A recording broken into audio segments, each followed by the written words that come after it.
Catatan saya juga bicara soal itu adalah presiden biasanya kelihatannya masih gagap untuk menggunakan kekuasaan terbesarnya. Saya mencontohkan misalnya di tingkat revisi undang-undang KPK. Sebagai seorang kepala negara sebenarnya presiden masih bisa menggunakan kewenangan yang jauh lebih besar. Bayangan saya tadi malam idealnya kan bisa saja mengatakan bahwa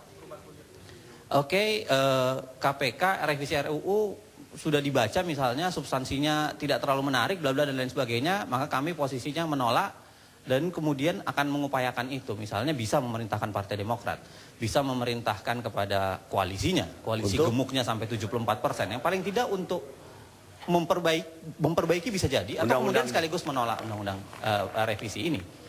Nah, saya yang paling terakhir sebenarnya, saya senang untuk kita mencoba mengambil beberapa langkah positif. Positifnya barangkali satu, ini menjadi kontrol. Artinya presiden belum selesai. Apa yang dia sampaikan kemarin masih koma, belum titik. Presiden barangkali masih harus bisa mengontrol, memastikan apa yang dia perintahkan untuk dilaksanakan, memastikan apa yang dia inginkan itu kemudian berjalan sesuai dengan apa yang dia arahkan. Yang pertama itu yang satu.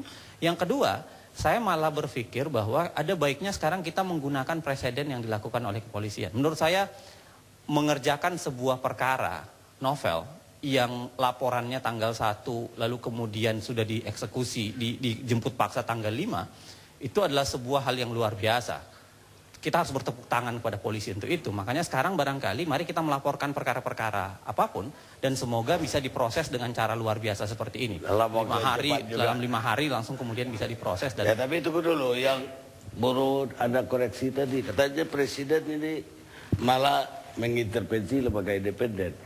Jadi angkanya nggak jadi 8 burut, jadi 4 tuh. Jadi gini Bang, saya ingin tegas menyatakan yang menilai bukan aku. Kalau aku nilainya, 9 semua Bang. 10 kali ya. Bahkan ya 10 kan gak enak, tak ada gading yang tak retak. Kita mesti tetap rendah hati.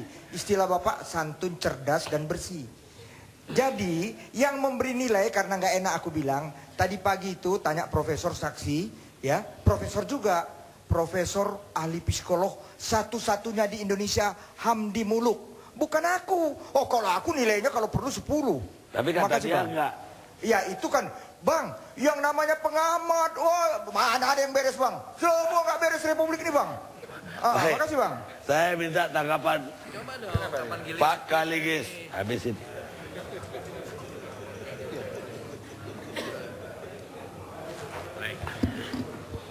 Terima kasih Bang Karni.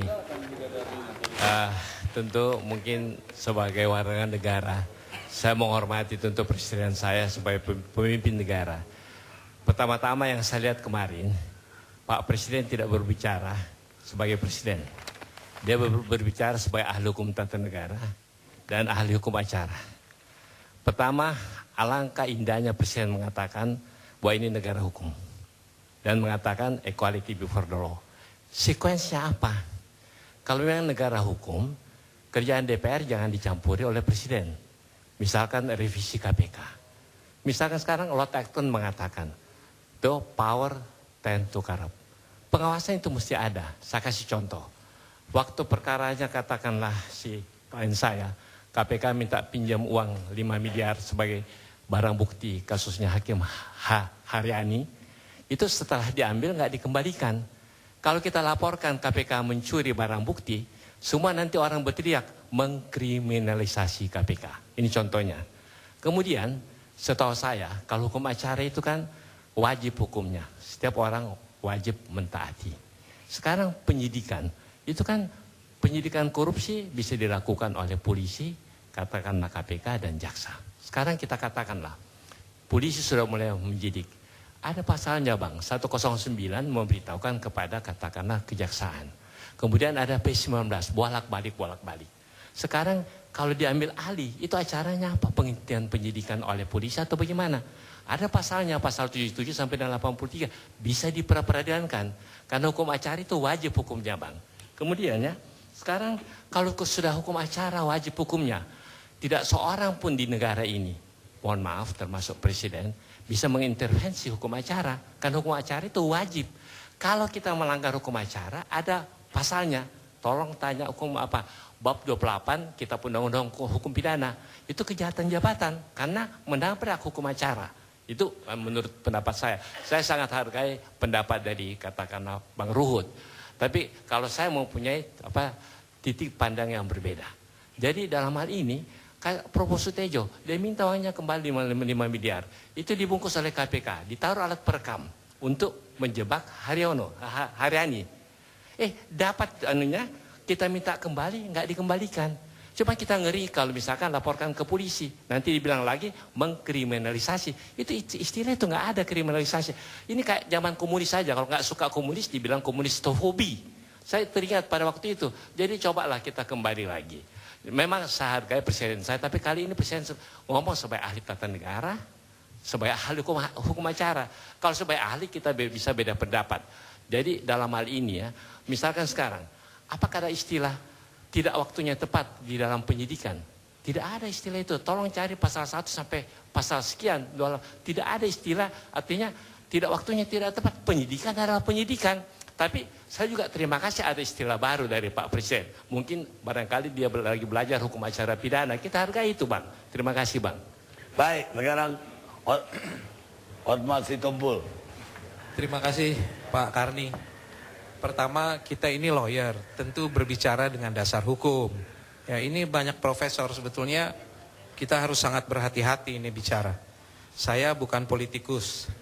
Tadi saudara saya Ruhut Sitompul mengatakan, karena situasi dan kondisi, Presiden mengeluarkan pidatonya tadi malam. Tolong ditatat para profesor pertanyaan saya. Sejak kapan pidato Presiden menjadi sumber hukum? Tolong dijawab. Saya teruskan, situasi kondisi. Kenapa situasi kondisi ini terjadi? Ini lucu nih, teman dari Pukat atau dari mana itu pembelanya. Saya terang-terangan aja. Kenapa polisi tidak koordinasi? Saya tanya, KPK-nya koordinasi enggak? Saya sudah bilang di Jakarta Lawyers Club yang lalu, ini genderang ditabuh oleh KPK. Saya waktu itu. Faktanya terjadi. Kenapa semua ini terjadi? Tidak ada kepercayaan sesama penegak hukum, tidak ada koordinasi. Kalau kena ke kita, lain lagi. Saya mau mengajukan pertanyaan-pertanyaan ini, semua para lawyer. Kalau dipanggil polisi mesti datang nggak? Jangan beralasan macam-macam, datang. Sama seperti DS. Kita beralasan macam-macam, disikat rame-rame, panggilan paksa. Pertanyaannya pertama, apakah dipanggil polisi? Mesti datang. Jangan ambivalen kita. Kedua, kalau menghalang-halangi penyidik melakukan proses penyidikan, ada sanksi hukumnya enggak? Silakan jawab semua. Jangan beralasan macam-macam. Dipanggil penyidik, dipanggil jaksa, dipanggil KPK, datang. Itu baru orang hukum, jangan berpolitik. Sekarang saya bicara fakta. Mudah-mudahan DS tidak jadi efek nih, jangan kena efek nih. DS lagi mendekam di rumah nih, ketakutan nih gara-gara ribut begini. Saya mau jelaskan nih, pada waktu kami mendampingi DS, semua kondusif. Sebelum fakta, Anda tadi mengatakan kalau dipanggil polisi harus datang. Datang, dipanggil penegak hukum, datang. Datang. Kenapa polisi tidak panggil dulu si Novel? Tanya sama polisi. Kenapa langsung ditangkap? Tanya sama polisi. Ya, itu yang dikritik oleh publik. Iya. Kenapa mesti tanya-tanya? Lari nih, udah terang-terangan datang, bawa surat, diumpetin. Dibilang kriminalisasi. Apa yang terjadi di situ waktu itu? Datang polisi, bawa surat penggeledahan, penangkapan, itu nomornya nggak beres, itu macam-macam lah alasannya. Ini sesama penegak hukum kok. Tweet teman-teman semua, ratusan orang datang. Kriminalisasi, itu politisasi, bukan kriminalisasi. Saya kasih tahu, kenapa saya bicara gitu, ada dasarnya. Waktu kami mendampingi, 10 saudara-saudara, 10 penyidik KPK untuk perkara DS.